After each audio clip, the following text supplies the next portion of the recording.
Some people say white people ain't got no culture. White boys ain't got no motion. Well, I'm here to tell you we do. And I'm gonna give you a few examples before we reach the evolution of where we are today.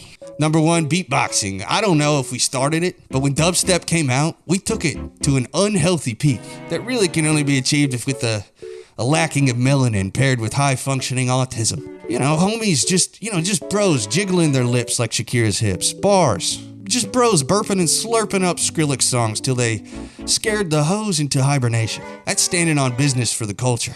I don't care what you say. Speaking of autism, that's us. For sure. We definitely get that one. It's diversified over time, but we definitely got some grassroots in the tisms. We got ancestors with tisms that would get you lobotomized.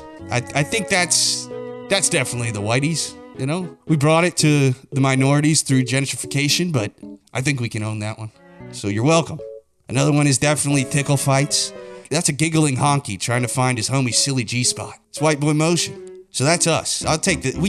We got that one in the bag. Here we go. Side wives. Now the brothers got side pieces all day. You know, you guys are good at being hot and toxic, but locking the side piece down is forbidden vows in the trenches, you know? That's why side wives is different. The commitment waves it over into honky territory. You know what I mean? And that might be religious honky from Utah, if I'm honest, but that's still motion. That's still motion. That's still us. We got that. Now, this next one, hear me out, okay? Collecting memorabilia from a guy who rhymes with Titler. I'm not saying I do it. Unless you do.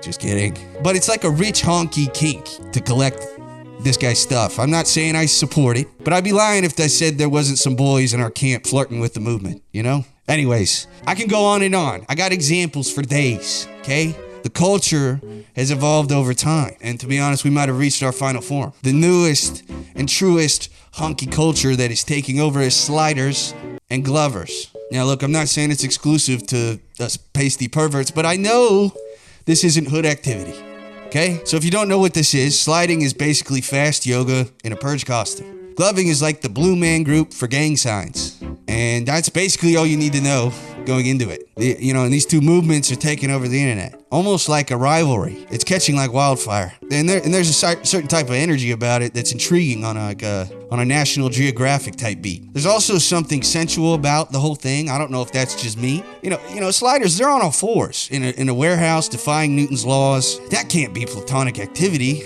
You know what I mean? I'm saying probably all 7 deadly sins are activated when you're on knee pads tooted up like Velma looking for her glasses. You know, and glovers, man, this feels like it could be a strip club for those thumb dudes from Spy Kids, you know? Like a dark web kink for these guys. I don't know. Now let's break some of this down. Typically, sliders live in flocks, and glovers are more nocturnal and more closeted. You can be alone practicing until you're ready to come out and tell your parents, which I think is the safer bet. You know, wait until you build up that knuckle dexterity so you don't embarrass yourself in front of the veterans at the vape shop. Unfortunately for sliders, there's a bit of a more public display of affection because you need good concrete, you need good weather to shred some plastic with the boys. So for beginners, the key is to be bold and get past the embarrassing side of messing up on the simple skid mark, because everybody's got to start somewhere. And now they think about skid mark as a great crew name. You might see me starting a crew sliding the block, and Glover's got to be careful of carpal tunnel and your girl leaving you for a cup stacker, because those jocks are hot as hell right now. Now I think honestly, if I had to choose which one has a better chance of being an Olympic sport, it's tough. It's a toughie because the athleticism of sliders, and it's like skateboarding if you didn't own a board. You know, it's like edging, skating. Dude, that's probably how it started. A homie was just making the best of a day that he left his board at home and accidentally created a cultural phenomenon for stray honkies. Anyways, it's close. It's close. I'm going gloving. I think it's kind of dancing, which is already established, and it's only going to progress because twerking your knuckle meat has no ceiling. And that's my problem with team sliders, is it's early in its life as a sport. I don't know how much you can push the sport, and the wear and tear on the knees is going to give the athletes a short shelf life, and it's just tough on the environment too. You know, burning plastic for a sick clip on the gram is worth it, but it takes it down a notch for me. How many turtles have choked on the smoke of, little oil rigs on your weak knees and your sweaty palms, huh? So, you know my vote. Save a tree, start gloving. Thank you guys for watching. Peace.